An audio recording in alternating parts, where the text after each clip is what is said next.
Bonjour à tous et bienvenue dans Bonjour chez vous. On pourrait croire qu'on avait répété, eh bien non. Non, on fait jamais ça avec Frank. Non, c'est Frank qui convoite désespérément la place d'animateur. Bonjour chez vous. Meilleure chance la prochaine fois. Bon, c'était facile. Le Saint-Esprit fait une œuvre de sanctification en toi. C'est le thème qu'on apporte En aujourd'hui. toi, Frank. Il le fait. En chacun d'entre nous, il le fait. Eh Il fait ouais. une œuvre extraordinaire de sanctification.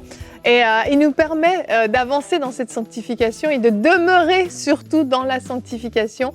Et donc, c'est le thème qu'on va aborder aujourd'hui. Et Annabelle va être notre pasteur pour la rubrique Pasteur, j'ai une question. Tu vas répondre à la question comment aider nos enfants à se sanctifier tout à l'heure. Oui, en fait, c'est une question où il y a trop de réponses à donner. Donc, je vous préviens tout de suite, on ne verra qu'un aspect parce qu'il y a beaucoup Bah de oui. choses à dire. C'est sûr. En plus, ça dépend de l'âge des enfants.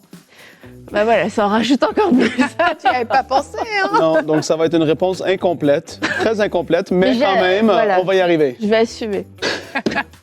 C'est bien, ça s'annonce bien. Et Annabelle, on restera avec toi puisqu'on a une rubrique Culture et Médias et on a des invités en visioconférence aujourd'hui. Oui, donc je remplace Nadine aujourd'hui pour le Culture et Médias et on va voir ensemble le salon du savoir-faire international et nous avons les organisateurs qui seront avec nous aussi pendant l'émission. Donc on s'en parle tout à l'heure. C'est formidable. Tout un beau programme qu'on va commencer tout de suite avec la pensée du jour.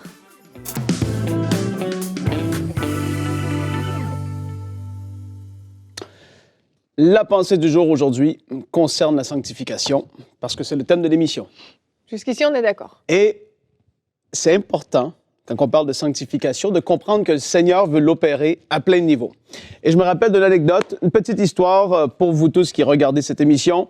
J'étais assis à ma table à manger et j'avais mon repas devant moi. Et à l'intérieur de moi, je me suis dit, encore ça. En fait, j'ai un peu râlé sur ma nourriture. Je me suis dit, encore ça. Je vais encore manger ça. Et là, à l'intérieur de moi, tout de suite, c'est monté comme ça. Pouf! Au moins, tu as ça. J'ai fait, oh! La plainte qui sortait de ma bouche, en fait, a été immédiatement éclatée par le Seigneur, par l'Esprit en moi qui sanctifie. On voit, juste par cette petite histoire, qui semble tellement, tellement petite et anodin, mais ça concerne tous les aspects de la vie. On parle souvent de sanctification par rapport à des péchés, impuretés, mais ça concerne tout. Même la plainte qui sort de notre bouche, le Seigneur est en train de nous amener ailleurs dans notre vie spirituelle.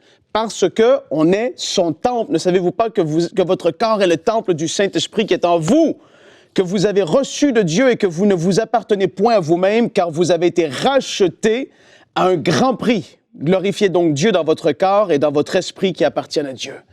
Et autant dans nos paroles que dans nos pensées, le Seigneur est en train de faire une œuvre en chacun de nous. Et c'est pour ça qu'aujourd'hui, je voulais attaquer un peu l'axe de la plainte, la médisance, les choses négatives qui vont continuellement et parfois sortir de la bouche de certaines personnes. Le Seigneur est en train de vouloir faire une œuvre.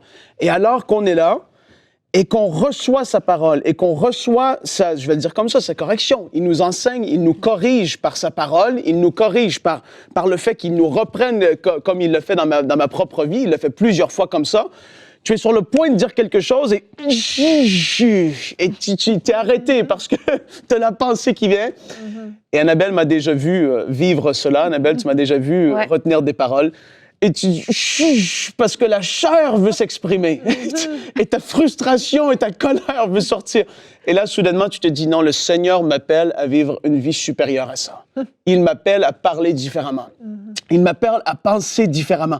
Et alors qu'on se soumet, de plus en plus, ces habitudes qui étaient autrefois des habitudes, des normalités, des choses qui se produisaient au quotidien, deviennent de moins en moins habituelles. Et lorsqu'elles arrivent, on est surpris, on se dit, mais ça fait longtemps pourtant que j'ai pas parlé en mal d'une personne peut-être. Ou ça fait longtemps que j'ai pas dit... Et en fait, on voit que, waouh, j'ai grandi. Le Seigneur m'a amené ailleurs. Par ma maîtrise de soi, par le fait de me soumettre à ce qu'il m'a demandé de faire, par le fait de changer. Waouh, je vis, hallelujah, I'm living sanctification. Je vis la sanctification. Et là, on arrive ailleurs dans notre vie chrétienne. Et mon temps est terminé pour cette pensée, mais c'est un bon thème, Evelyne, dans cette émission d'aujourd'hui. Amen. Attends, je vais te dire. Je commençais juste à partir, là. Oui, j'ai vu. Je me réchauffais au début. Oui, tu commences à parler anglais. ce que tu fais, Frank, ça fait longtemps que je t'ai pas vu le faire. Il est là. Ferme-toi, poulain. C'est-à-dire, dis pas ça. Et là, je me retiens parce que des fois, comme nous tous, hein, on a des moments un peu éprouvants dans la vie. Ouais. Non, mais c'est tout à fait vrai. Excusez-moi. La tournure de cette émission me surprend. C'est génial. Mais c'est génial. J'ai entendu C'est quelqu'un, cool. pour rester sur la bouche avant d'enchaîner sur autre chose, mais pour rester sur la bouche, j'ai entendu quelqu'un dire, et j'ai trouvé ça très intelligent, que Dieu a mis non seulement des dents, mais en plus des lèvres avant qu'on puisse C'est vraiment un sortir des mots, oui, comme un frein, parce que des fois, il faut se limiter. Donc oui, notre bouche elle peut être effectivement une occasion de chute, un vrai problème, mais il y a tout un tas d'autres choses qu'on peut faire dans nos vies. Et ce que j'aime dans ce que tu as partagé, Frank, c'est que tu dis, et un jour, on réalise qu'on ne fait plus telle ou telle chose. Voilà. Et en fait, c'est le Saint-Esprit, c'est ça qui opère cette œuvre en nous par une conviction de péché, bien sûr. Il va nous parler, notre conscience qui nous reprend, etc. Mais aussi, plus on s'approche de lui, plus on est connecté avec Dieu, plus on passe du temps dans sa présence, plus on s'approche de lui, on devient vraiment de plus en plus unis à Dieu, et bien moins on est attiré par des choses qu'on aimait faire auparavant. Jusqu'au point où, oui, on peut un jour se réveiller puis se dire « mais en fait, je lutte plus du tout avec ce péché-là. Voilà. » Et souvent, ce qui se passe quand on a un péché dans nos vies avec lequel on lutte et on se débat et on n'arrive pas, on est tellement concentré sur ce péché que, par exemple, si on reste sur la médisance, pour pas citer autre chose, eh bien, on va être tout le temps en train de se dire « il faut surtout pas que je médise, il faut pas que je médise, il faut surtout pas, il y a quelqu'un par où, il faut pas que je dise, il faut pas que je dise. » Et on est tellement focalisé là-dessus que ça va finir par sortir. Alors que si on se défocalise du péché, on se défocalise de la chose qu'on sait qui est mal, qu'on ne doit plus faire, et qu'on se focalise seulement sur Christ, seulement sur son œuvre, seulement sur sa parole, seulement sur sa présence, eh bien, petit à petit, nos désirs vont changer. Et ce sera plus par effort qu'on ne péchera plus, ce sera simplement par notre nature propre, parce que notre verset du jour dit, et j'aime trop ce verset, 1 Jean 3,9 dit « Quiconque est né de Dieu ne pratique pas le péché, parce que la semence de Dieu demeure en lui et il ne peut pas pécher parce qu'il est né de Dieu. » Annabelle, Alléluia. je suis sûre que tu as envie de dire quelque chose. C'est Frank qui veut parler sur sourire. ce verset. Non, j'ai souri par joie. Ben moi, je peux commenter le verset si vous voulez. J'ai quoi dire. Parce que, en fait, on a traité souvent de la sanctification, et c'est normal. C'est une doctrine tellement importante, fondamentale de la vie chrétienne et tout ça. Et c'est l'Esprit de Dieu qui l'opère en nous. On l'a beaucoup dit aussi, c'est de l'intérieur et ça se manifeste à l'extérieur. C'est l'Esprit de Dieu qui fait son œuvre, le fruit de l'Esprit qui se manifeste. Toutes ces choses-là, on en a déjà parlé. Et c'est pour ça qu'aujourd'hui, je voulais parler de des choses qui étaient plus récurrentes et qu'on a moins souvent traitées. Et en fait, je veux encourager chacun de vous à vous ouvrir et à vraiment être attentif à ce que l'Esprit veut dire dans votre vie, même en ce moment, concernant des choses qui peuvent être là, peut-être régulièrement. Moi, quand il m'a repris sur la plainte concernant ma nourriture, en fait, il m'a amené à un niveau de reconnaissance et même, je vais le dire comme ça, de maturité, la reconnaissance pour ce que j'ai et aussi c'est quoi le mot? Je cherche le mot. La reconnaissance et le contentement aussi, parfois, qu'on va ignorer, qu'on ne voudra pas manifester. C'est-à-dire qu'on veut toujours plus, mais en fait, il dit, au moins, tu as ça. L'autre, il n'a même pas ça. Ouf! Parce qu'on se dit, je suis appelé à toujours plus. Oui, mais pendant que tu avances dans ta vie spirituelle, dans ta maturité avec le Seigneur et tout, voilà, le contentement est important. Et aujourd'hui, d'être attentif à ce que l'Esprit est en train de dire à quelqu'un, de se dire, je me suis plaint et je me plains continuellement, alors que je suis zéro reconnaissante, ou dans le contentement concernant ce que j'ai déjà actuellement. Peut-être c'est votre maison, peut-être c'est votre voiture, peut-être c'est votre vie en général, le travail. C'est d'arriver à un autre niveau à un moment donné. Et d'ouvrir les yeux sur ces petites choses qui sont importantes et que le Seigneur attribue une grande importance à notre attitude vis-à-vis des petites choses. Et relié à la sanctification, il y a l'obéissance. Et c'est pas une obéissance de « il faut que je fasse, il faut que j'arrête de pécher », mais c'est que quand la correction arrive ou quand la parole arrive, comme dans ton cas, Frank, c'est de pouvoir la recevoir et de se soumettre et de s'humilier, de se dire « ah, c'est vrai, j'avais pas une bonne attitude. Et souvent, on se dit, faut juste que j'arrête de me plaindre. Mais quand la correction arrive, la correction du Seigneur, en fait, on n'en fait rien. On l'ignore, on la fuit, on la méprise, on la rejette même. Mais en fait, c'est ça qui va provoquer que cette correction devienne une occasion pour nous de grandir et que ce soit pas par nos propres forces que la parole de Dieu déposée en nous, parce qu'on l'a acceptée, puisse commencer à porter du fruit. Et c'est là où on se dit, quelque temps après, oh, mais j'ai changé, parce que c'est l'œuvre du Saint-Esprit en nous qui a pu se répandre parce qu'on ne l'a pas rejeté. Et oui, dans le cas de la sanctification, ça arrive régulièrement que l'œuvre du Saint-Esprit commence par une correction, parce qu'on est dans le mauvais chemin, et le Saint-Esprit vient nous rappeler par une parole, par quelqu'un, bref, on lit la Bible, on sent, mais c'est notre attitude qui va faire que cette correction va, oui ou non, porter un bon fruit. Il ne faut pas oublier que quand on parle de correction, quand le Saint-Esprit nous reprend sur un certain domaine, il ne faut pas oublier que on n'est pas disqualifié de la présence de Dieu, on n'est pas rejeté de la présence de Dieu. Parce qu'en fait, ce qui se passe, c'est que quand justement on est dans ce chemin de sanctification et on prend des décisions, on veut être obéissant, on veut arrêter certaines choses, et puis il arrive qu'on chute, hop, qu'est-ce que le diable va faire ? Tu vois, t'es pas à la hauteur, tu vois même, t'es peut-être pas né de nouveau, et hop, on peut même citer le verset qu'on a mis en verset du jour, quelqu'un qui est né de nouveau ne pêche pas, et là tu pêches, t'es pas qualifié, Dieu ne t'aime pas, Dieu ne te voit pas, Dieu, etc., etc. Et on va s'éloigner de plus en plus de Dieu. Et je veux reprendre ce verset, puisque ni Annabelle ni vous n'ont voulu le commenter, mais je veux donner une précision sur ce verset, parce que ça me paraissait important de l'expliquer. Vas-y. C'est que si on lit ce verset, on peut, comme ça, de but en blanc, on peut se dire, mais dès le moment où on pêche, ça veut dire qu'on n'est pas né de nouveau. En fait, ce verset nous parle de quelqu'un qui demeure dans le péché. Le fait de vous pécher un jour, vous repêchez le lendemain, vous êtes confortable, vous êtes bien dans ce que vous faites. Votre conscience ne vous reprend pas, vous vous sentez pas mal, vous ne vous repentez pas. Ça, un enfant de Dieu ne peut pas, parce que le Saint-Esprit habite en nous et notre conscience va nous reprendre, c'est inévitable. Et le Saint-Esprit va nous corriger comme Frank a vécu cette petite correction à table. Et c'est important de bien dissocier les deux. Ça ne veut pas dire que si vous péchez, vous n'êtes pas enfant de Dieu. C'est pas ça que ce verset dit. Mais ce verset dit que vous ne pouvez pas demeurer dans le péché et être enfant de Dieu et vous sentir bien et vous sentir à l'aise et continuer votre vie comme si de rien n'était. Vous devez vous sentir repris. Et à ce moment-là, dans le même livre, il est écrit qu'on a un avocat auprès du Père. Si quelqu'un pêche, on a un avocat auprès du Père, Jésus-Christ, etc., etc. On se repent, on prend une décision et on met notre vie en règle et on grandit dans cette sanctification dans laquelle, oui, le Saint-Esprit nous accompagne et veut qu'on se développe et qu'on devienne de plus en plus mature. Alors, j'aime ce que tu as dit, Frank, parce que tu nous amènes à... non, mais tu nous amènes à autre chose, à une autre dimension. Voilà, parce que c'est vrai, on est focalisé des fois sur des grosses choses, puis on se dit, voilà, donc maintenant c'est bon, les gros péchés dans ma vie, je les ai réglés, et puis on s'arrête là. Non, c'est continuellement, en fait, on doit se sanctifier, on doit aller plus loin. Il y a des choses qu'on tolérait peut-être il y a 2 ans dans nos vies, à la saison où on en était, mais aujourd'hui, on en arrive au stade où, oui, on ne se plaint pas de ce qu'on a simplement dans son assiette, on apprend la reconnaissance, on grandit, on devient de plus en plus mature, et Dieu peut se servir de plus en plus de nous. Donc, merci Frank, tu nous amènes plus loin. Alléluia. J'ai bien fait d'être dans cette émission, il semblerait. Absolument, c'est bon. Frank. Et on va enchaîner avec toi, Annabelle, parce qu'on le dit, c'est une œuvre qui se fait, au quotidien, mais dès le plus jeune âge, en fait, il y a besoin de marcher dans la sanctification. Alors, Annabelle, attention, nous avons une question qui nous vient de, tu vois, j'ai pas son nom ici. Est-ce que tu as son nom, toi ? Je n'ai pas son nom, mais... Anonyme, nous allons dire. Comment aider nos enfants à se sanctifier ?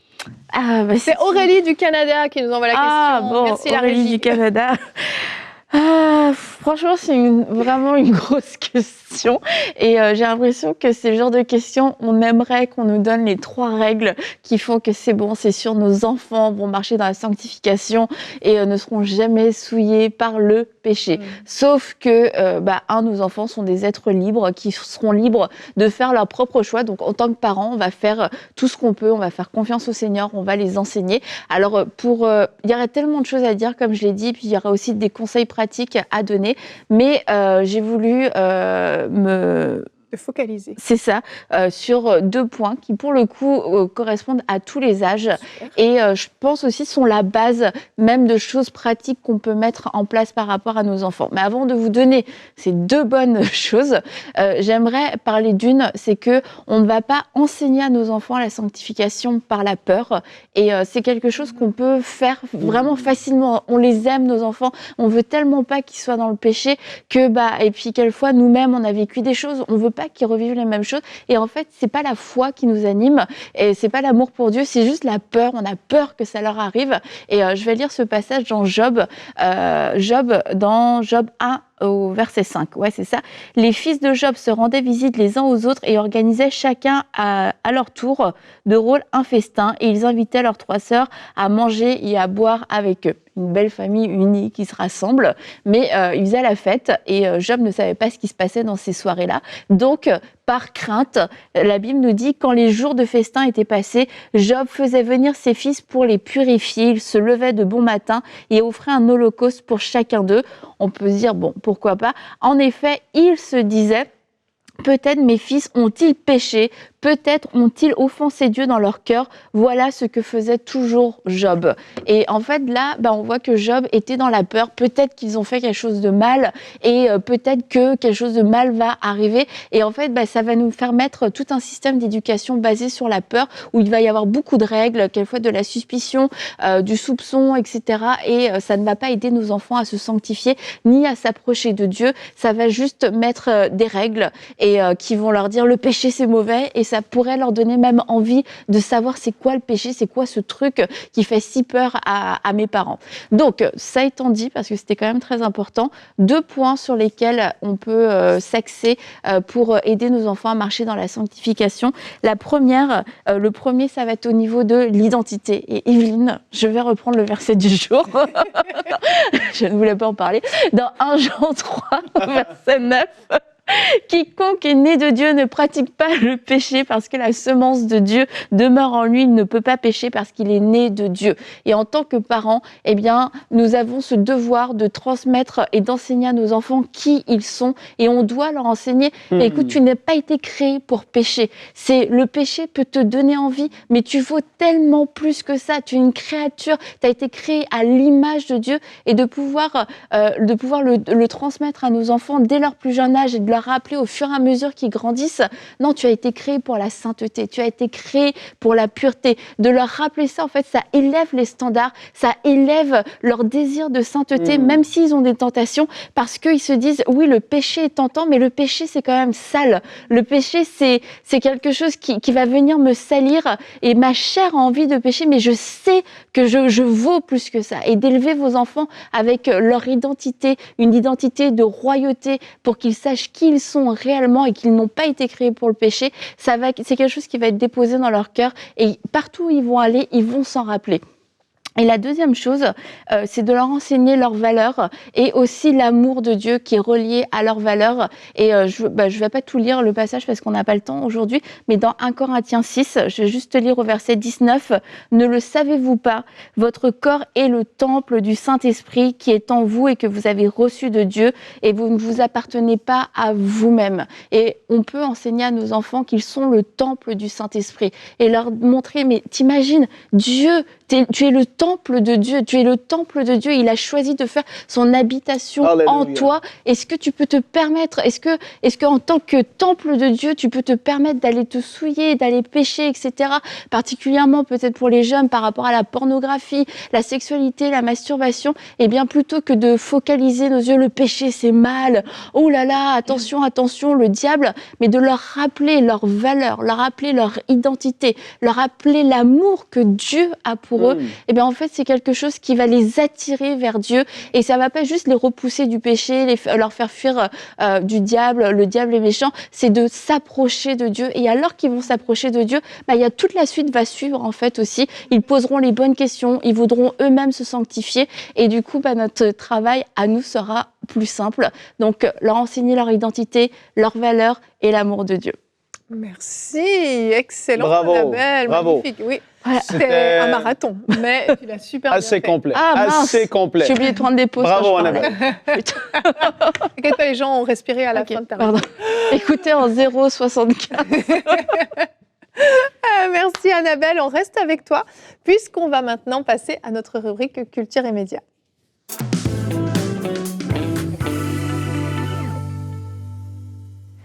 Alors aujourd'hui, dans Culture et Médias, eh bien, nous allons découvrir ensemble le Salon du savoir-faire international et je suis avec les organisateurs Isabelle et Stéphane qui sont avec nous. Bonjour, bienvenue à vous deux.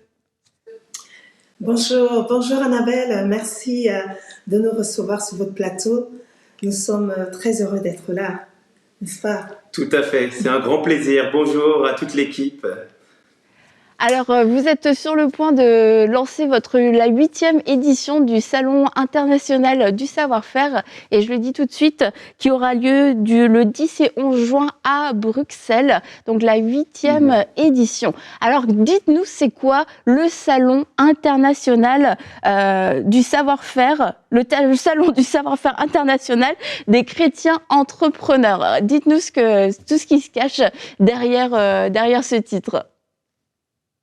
Le Salon du savoir-faire international des chrétiens entrepreneurs, c'est une belle œuvre de Dieu qui m'a été inspirée il y a déjà 7 ans et on s'est lancé vraiment par la foi et ensuite par la grâce de Dieu, mon bien-aimé Stéphane, on s'est donné la main d'association comme Paul l'a fait pour cheminer ensemble. Le Salon du savoir-faire, c'est une œuvre qui a 4 missions principales. La première est vraiment de promouvoir les dons, les talents des frères et sœurs chrétiens et de leur permettre qu'ils puissent faire découvrir leur savoir-faire. C'est pourquoi on l'appelle savoir-faire, leur savoir-faire aux autres, au monde.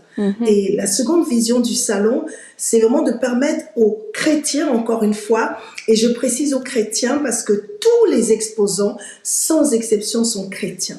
Lorsqu'on a commencé le Salon du savoir-faire à Paris il y a déjà 7 ans, il n'existait pas en France, je vais parler pour la France et même dans quelques pays, un salon dont le but est de promouvoir, d'encourager, de permettre à des entrepreneurs chrétiens de faire valoir de faire développer leurs dons, de valoriser leurs dons, leurs grâces, leurs compétences particulières et les faire découvrir aux autres.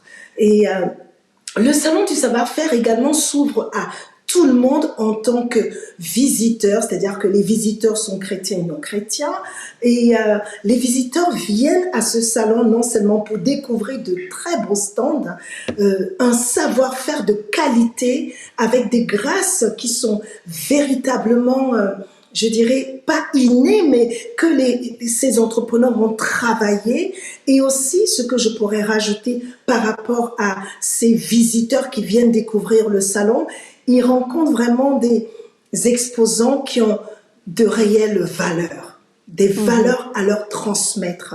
Et le Salon du savoir-faire, c'est aussi une plateforme qui permet de recevoir des clés qui se veulent pratico-pratiques, qui vont permettre à tous les visiteurs, aussi bien exposants que visiteurs, de développer leurs dons, de recevoir des clés sur l'entrepreneuriat pour ceux qui veulent débuter, avoir des clés qui leur permettent de se lancer, pour ceux qui sont déjà lancés, comment développer leur business et surtout acquérir des richesses dans les valeurs du royaume, de Dieu. Et la dernière vision du salon, c'est l'évangélisation, parce que c'est le cœur de Dieu, les âmes. Donc, au Salon du savoir-faire, nous faisons l'appel au salut afin que, par le salon également, des âmes soient gagnées au Seigneur Jésus. Ok, Voilà ce que je donc peux on dire. retrouve toutes sortes de professionnels dans tous les domaines, c'est bien ça? Oui, tout à fait. On retrouve des professionnels dans divers domaines. Je peux te laisser en parler. Oui, Stéphane. bien sûr, bien sûr. Alors, tous les domaines qui sont représentés, mais c'est vrai qu'on met l'accent au niveau de ce salon sur le savoir-faire, vraiment le savoir-faire. Et tous les exposants sont sélectionnés par rapport à ce don qu'ils ont reçu de Dieu et qu'ils expriment à travers ce salon. Et la spécificité, comme disait Pasteur Kitty, de ce salon, c'est que 100% des exposants sont chrétiens. Et l'objectif, c'est de dire que, en tant que chrétien, on est là aussi pour exprimer et manifester nos dons et nos talents. Et l'entrepreneuriat est le canal pour pouvoir aussi l'exprimer. Aujourd'hui, beaucoup d'entrepreneurs sont là pour démarrer à travers ce salon. On a des belles anecdotes d'ailleurs par rapport à ça, puisque on a des visiteurs qui sont venus pour visiter, pour découvrir les dons et les talents des exposants. Et ils sont repartis, mais vraiment en se disant, mais waouh, je suis en admiration devant tout ça de compétences, tout ça de talents. Mais ils ont reçu aussi des clés pratico-pratiques d'orateurs, puisqu'on a chaque salon différents speakers qui viennent donner des clés, des entrepreneurs, c'est des pasteurs qui viennent donner des clés à travers des ateliers, des conférences. Et l'objectif, c'est vraiment d'enseigner sur l'entrepreneuriat, apprendre à entreprendre, parce que voilà, c'est pas inné. Et à travers cela, les visiteurs reviennent l'année d'après, non plus en tant que visiteurs, mais en tant qu'exposants. Ils disent, moi aussi, je veux exprimer comme ce que j'ai vu la dernière fois. Et ça permet effectivement d'encourager et puis de pousser vraiment dans cet élan qui est l'entrepreneuriat.